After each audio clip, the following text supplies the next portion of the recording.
सुनिए, जो हम बताए थे कल शोषण के बारे में, तो शोषण हमने पढ़ लिया। शोषण किसे कहते हैं? शोषण कितने प्रकार के होते हैं? दो प्रकार के होते हैं। एक होता है आक्सीय और दूसरा होता है अनाक्सीय। आक्सीय शोषण क्या होता है? ऑक्सीजन की उपस्थिति में जो शोषण होता है उसे आक्सीय शोषण कहते हैं। और यह आक्सीय शोषण किसमें होता है? मनुष्यों में होता है। अनाक्सीय शोषण जिसके बारे में बात किए थे, इसको सिर्फ हमें क्या करना है? लिखना है। आक्सीय शोषण किसके साथ क्रिया करता है? ग्लूकोज के साथ। जब ग्लूकोज के साथ ऑक्सीजन की क्रिया कराते हैं तो क्रिया कराने के बाद से कार्बन डाइऑक्साइड, जल और उसके बाद से एटीपी बनता है। क्या बनता है? एटीपी। एटीपी का फुल फॉर्म क्या होता है? Adreno triphosphate. एड्रीनो ट्राईफॉस्फेट यही हमारे अंदर ऊर्जा देता है। ठीक है ना? एटीपी के रूप में निकलता है जो। ठीक है। और ये बताए थे कि ये जितनी भी क्रिया होती है, ये सब क्रिया कहाँ पे होती है? आपकी माइटोकॉन्ड्रिया में होती है, जिसे सेल ऑफ पावर हाउस बोलते हैं ना। कोशिका का शक्ति गृह, कोशिका का शक्ति गृह कहते हैं। उसी में जो है ये होता है, आपका पूरा प्रोसेस होता है। अनाक्सीय शोषण बताए थे कि अनाक्सीय शोषण जो ऑक्सीजन की अनुपस्थिति में होगा, ये मानव में भी होता है। और मानव में तब होता है जब कोई रिस्क वाला काम करते हैं। जैसे होता है ना कि हम लोग काफ़ी ज़्यादा काम करते हैं, काम करने के बाद से हमको ज़्यादा थकान हो जाती है। क्या होती है? थकान होती है। तो कभी कभी पूछता है कि जो मनुष्य होता है जिसके कारण उसको थकान होता है, वो किसके कारण होता है? अनाक्सीय शोषण। अनाक्सीय शोषण तो होता ही है, उस टाइम पे होता है जब ज़्यादा आप काम कर रहे होते हैं, तो उस समय अनाक्सीय शोषण होता है। लेकिन थकान आपको जो महसूस होती है वो एक अम्ल के कारण महसूस होती है, और वो अम्ल है आपका लैक्टिक अम्ल। क्या है? लैक्टिक अम्ल।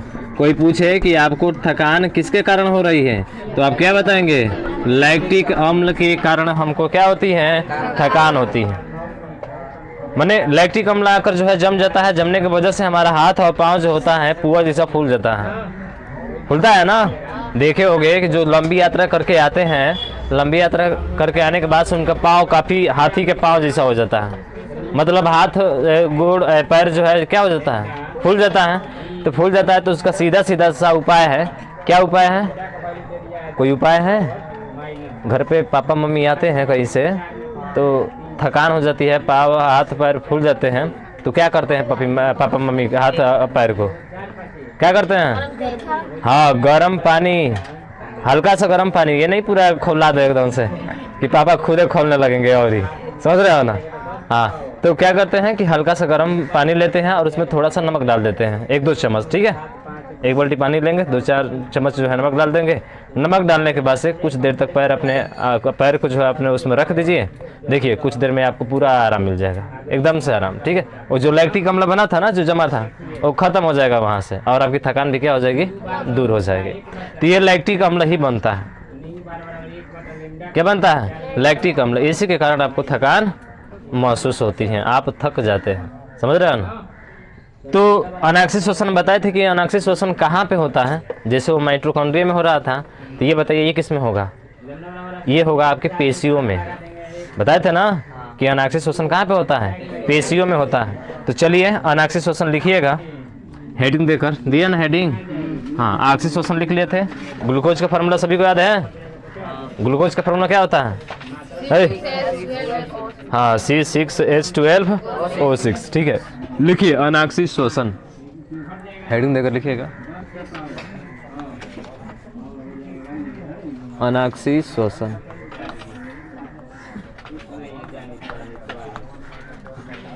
इंग्लिश में क्या बोलते हैं? Anaerobic respiration. ठीक है, एनारोबिक रेस्पिरेशन यानी कि अनाक्सीय शोषण। अनाक्सीय शोषण ऑक्सीजन की अनुपस्थिति में होता है। ठीक है, तो लिखिएगा ऑक्सीय शोषण में पहला नीचे लिख लीजिएगा मानव में, हेडिंग देकर नीचे लिखिएगा मानव में, और डैश करके इसमें लिखेंगे। लिखिए मानव में अनाक्सीय शोषण, मानव में अनाक्सीय शोषण, मानव में अनाक्सीय शोषण, मानव में अनाक्सीय शोषण अत्यधिक शारीरिक,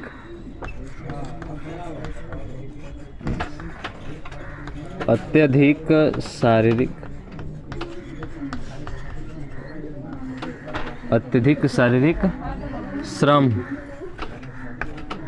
अत्यधिक शारीरिक श्रम के दौरान सक्रिय होता है, के दौरान सक्रिय होता है,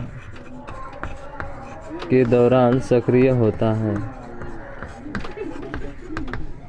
ठीक है, यानी कि मानव में अनाक्षी श्वसन कब होता है? जब शारीरिक श्रम होता है तभी जो है अनाक्षी श्वसन क्या हो जाता है आपका, शुरू हो जाता है। ठीक है, उसके बाद से अगला पॉइंट इसी में, मानव में अनाक्षी श्वसन, मानव में अनाक्षी श्वसन, मानव में अनाक्षी श्वसन कहाँ पे होता है जी? हाँ, मांसपेशियों में संपन्न होता है। ठीक है, मांसपेशियों में संपन्न होता है, पेशियों में संपन्न होता है, संपन्न। और अनाक्षी श्वसन कहाँ संपन्न हो रहा था? माइटोकॉन्ड्रिया में। ठीक है, अगला, अनाक्षी श्वसन के फलस्वरूप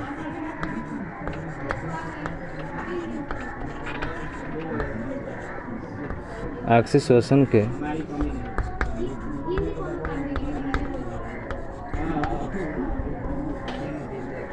अनाक्षी श्वसन के फलस्वरूप मांसपेशियों में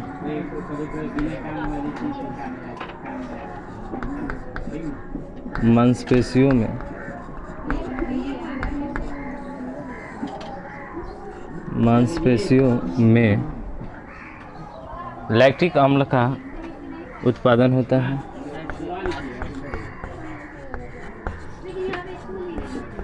लैक्टिक अम्ल का उत्पादन होता है, लैक्टिक अम्ल का उत्पादन होता है, जिसके बनने के कारण हमें, जिसके बनने के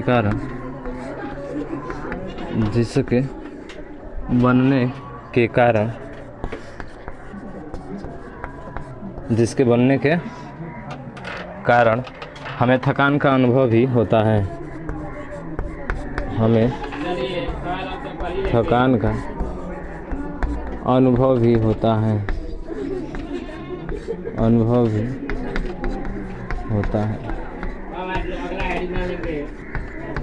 होता है। तो इसकी क्रिया भी दिखा देते हैं। ग्लूकोज क्या होगा?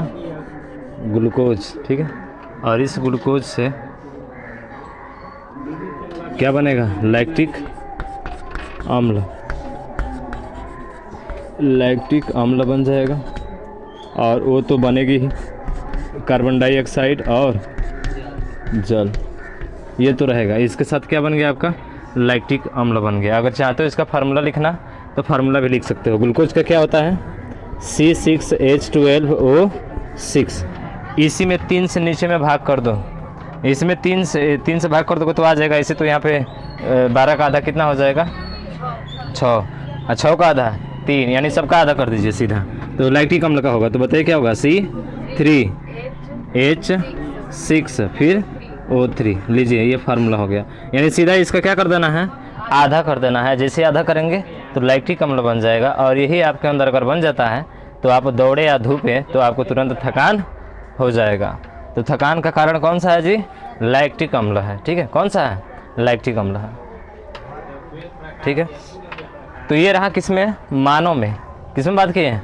मानव में। अब बात करेंगे हम लोग सूक्ष्म जीवों में। हालांकि पूर्ण रूप से अनाक्षी श्वसन किसमें होता है? सूक्ष्म जीवों में होता है। पूर्ण रूप से अनाक्षी श्वसन किसमें होता है? केवल मानव में होता है। ऐसे तो मानव में दोनों होता है, लेकिन पूर्ण रूप से केवल अनाक्षी श्वसन होता है। अनाक्षी श्वसन मानव में पूर्ण रूप से नहीं होता है। अगर बताए थे कि अगर अनाक्षी श्वसन पूर्ण रूप से मानव में होने लगे तो मानव के अंदर जितनी भी कोशिकाएं हैं सभी मर जाएंगी। अब मर जाएंगी तो उस तरह से मानव की क्या हो जाएगी? मृत्यु हो जाएगी। ठीक है, तो इतना नोट कीजिए ऐसे से। चलिए अब लिखिएगा दूसरा हेडिंग, सूक्ष्म जीवों में। नीचे लिखिएगा, इसके नीचे सूक्ष्म जीवों में। हाँ, सूक्ष्म जीवों में। हाँ, हेडिंग सूक्ष्म जीवों में। सूक्ष्म जीवों में, सूक्ष्म जीवों में क्या होगा सूक्ष्म जीवों में? तो चलिए इसको देखते हैं। लिखिए, पूर्ण रूप से अनाक्षी श्वसन, पूर्ण रूप से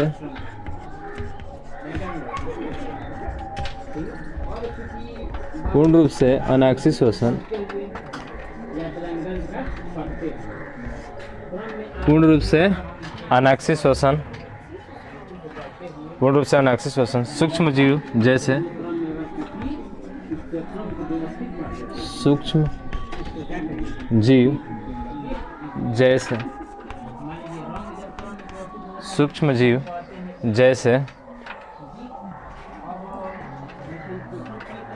जीवाणु एवं ईस्ट,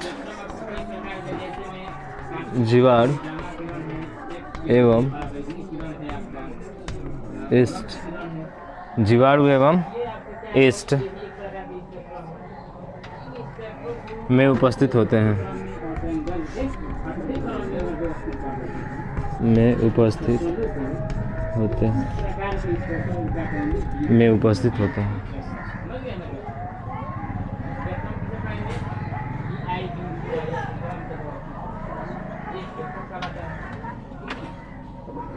अगला, इन सूक्ष्म जीवों में, इन सूक्ष्म जीवों में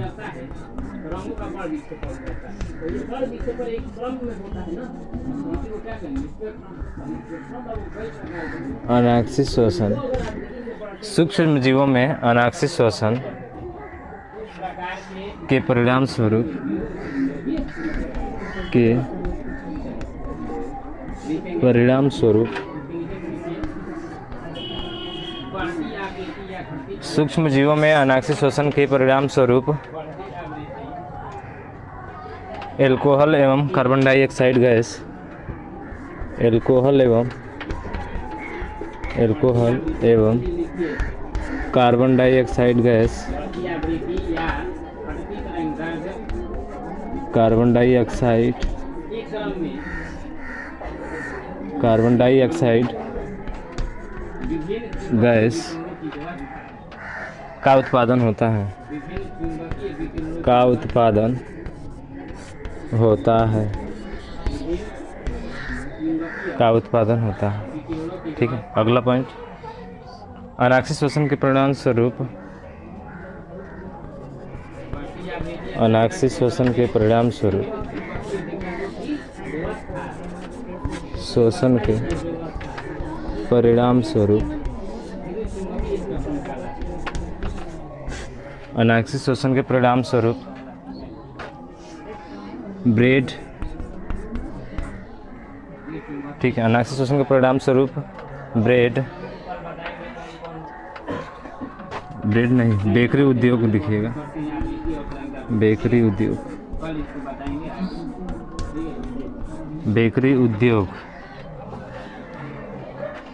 ब्रेड एवं पाव रोटी का, ब्रेड एवं पाव रोटी का। ए भाई कहाँ है, डिस्टर्ब कर दे रहा जी, ओए ए भाई क्या करेगा जी। ब्रेड एवं पाव रोटी का, ब्रेड एवं पाव रोटी का निर्माण किया जाता है, तो देख लो, का निर्माण किया जाता है। अनाक्षी श्वसन देख रहा हूँ ना, क्या है ये? कहे थे ना कि आटे को जो है सान कर रख दिया जाता है और उससे कार्बन डाइऑक्साइड गैस क्या होती है, निकलती है, और वो तुरंत आटा फूलकर पुआ बन जाता है ना। हाँ, काफ़ी ज़्यादा मात्रा में फूल जाता है। उसी तरह से उनका उपयोग अनाक्षी श्वसन में ही होता है, इसी में इसका प्रयोग किया जाता है। पूर्ण रूप से होता है सूक्ष्म जीवों में, जो केक खाते हो वगैरह, ठीक है, तंदूरी रोटी खाते हो, सब इसी में आता है, अनाक्षी श्वसन में ही आता है।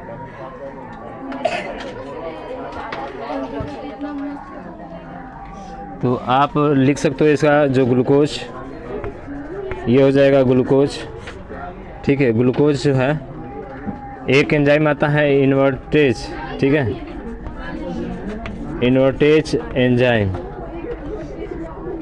इन्वर्टेज एंजाइम, इसकी उपस्थिति में ग्लूकोज क्या बनाता है आपका, एल्कोहल, क्या बनाएगा? एल्कोहल, एल्कोहल बनता है। फिर क्या बनता है? कार्बन डाइऑक्साइड, और फिर क्या बनेगा? जल। इस सभी क्रिया को भी नीचे लिख लेंगे, ठीक है। तो एल्कोहल, कार्बन डाइऑक्साइड, जल, और इसमें से 2 ATP ऊर्जा निकलती है। कितनी ATP? 2 ATP। ऐसे बात करेंगे कि कितना ATP ऊर्जा जो है हमको मिलती है, तो 2 ATP के रूप में जो है ऊर्जा यहाँ पे बनता है। 2 ATP बनता है आपका जब ग्लूकोज इन्वर्टेज एंजाइम की उपस्थिति में एल्कोहल, कार्बन डाइऑक्साइड, जल और 2 ATP क्या होती है? बनती है वहाँ से, ठीक है। बस इतना ही। आगे हम फिगर बनाएंगे और उसके बारे में जानेंगे, शोषण के बारे में कि शोषण कैसे होता है, ठीक है ना। पहले तो आप जानते हैं शोषण की प्रक्रिया कहाँ से शुरू होगी जी? नाक से शुरू होगी ना। हाँ, नाक से शुरू होते ही ये आएगी नाक छिद्र। नाक छिद्र उसको बोलते हैं हम लोग। और नसा छिद्र का मतलब जो दोनों नाक है हमारे, ठीक है। तो इससे जो है अंदर प्रवेश करेंगे, और प्रवेश करने के बाद से सीधा नाक में से कहाँ जाएगा? ग्रसनी में जाएगा। और ग्रसनी में एक यहाँ पे देखो, जब भोजन करते हो तो एक दिखता है एपिग्लोटिस जिसको बोलते हैं, जो भोजन को आगे की तरफ नहीं जाने देता है, यानी कि जो सांस लेता है ना नाक की तरफ। कभी कभी ऐसा होता है ना कि भोजन हमारे नाक पर भी आ जाता है, ठीक है। तो वहाँ पे एक यहाँ पे ऐसे लगी होती है गर्दन के नीचे, यहाँ पे देखेंगे ना ग्रसनी के नीचे, ठीक, ग्रसनी होता है ना, वो मुख के पास ग्रसनी है ना आता है, तो ग्रसनी के नीचे एक ढक्कन जैसा होता है। देखे होगे शीशा में जब पूरा आ करते होगे तो दिखाई देता होगा, उसको एपिग्लोटिस बोलते हैं। क्या बोलते हैं उसको? एपिग्लोटिस। तो एपिग्लोटिस जो होता है वो क्या करता है? भोजन को आगे की तरफ ढकेलता है ताकि फिर जो है वो ऊपर की तरफ ना आ पाए, वो नीचे की तरफ लेकर जाता है। 2 पाइपें होती है ना, एक इधर से और एक इधर से। दोनों पाइपों के सहारे भोजन हमारे पेट या आमाशय में जाता है और छोटी आंत बड़ी आंत से बाहर निकलता है, ठीक है। पाचन क्रिया में पूरा पढ़े थे अच्छे तरीके से, कोई दिक्कत नहीं था वहाँ पे, ठीक है। तो इतना ही रहने देते हैं। इतना अच्छे से तुम लोगों को पता होना चाहिए, जुबान पे होनी चाहिए, ठीक है। पूछे तो बता दो, समझ रहे हो ना। बस इतना ही।